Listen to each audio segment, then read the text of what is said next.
मालिक बोलो बड़े भाई साहब का दरबार है, कोई धर्म नहीं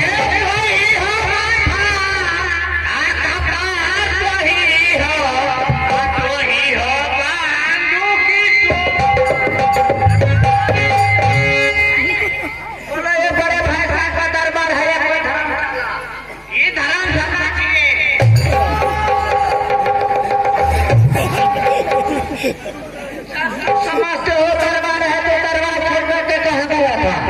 आगे हम एक मिनट कहाँ गया था? 1 मिनट 4-5 गए 4-5 करने के लिए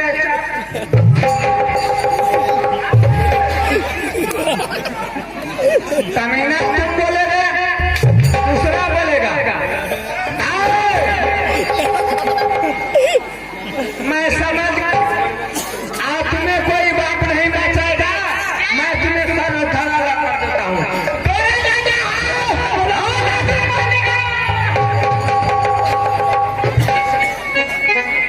शैतान गलती कीजिए बेटा तो लड्डू मालिक बचेगा। सावधान हो जाओ। अरे सुनो, मैं बड़े भाई साहब के कहने से तुम्हें प्राण को छोड़ दिया हूँ।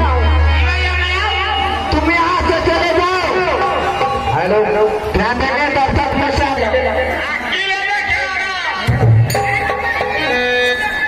बोलो बना रहे वहां से अच्छे बाजी को बुला करके लाओ।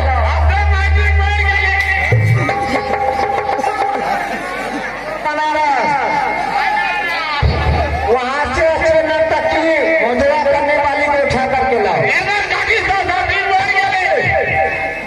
जो बड़े बड़े मुफ्ती प्रोग्राम करते हैं ना किया जाती है। पूछ गया मैं को सीधा करो, मैं को सीधा करो ना।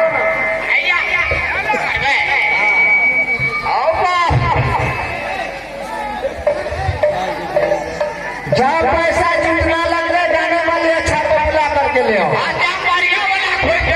बढ़िया वाला लाना है। जाओ पैसा हम तो जानबो नहीं करेगी। आप ये नहीं करे हमारा सन्ना का बेटा हमारा बाप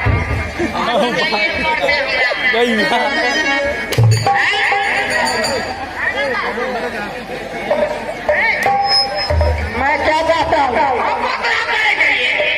मैं चाहता हूँ अगर साला या तो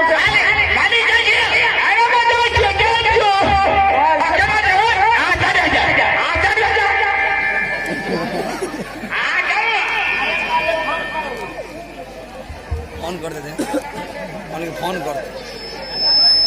फोन कर चप्पल लग तेरी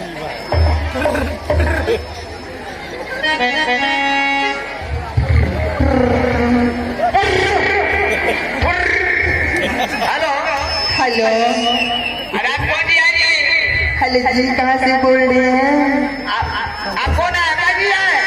हाँ, मैं बनारस से बोल रहा हूँ। जहाँ पे गई हाँ हाँ, जो आप भात खाली मैं तो बिल्कुल खाली हूँ बाबा। खाली हो तो दफनिया को आपको भर्ती कर देना।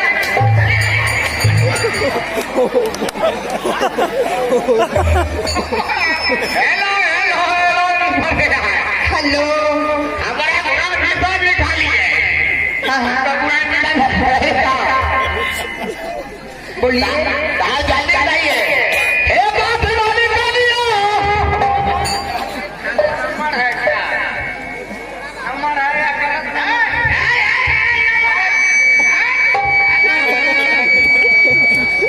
हेलो हेलो फोन काट दीजिए।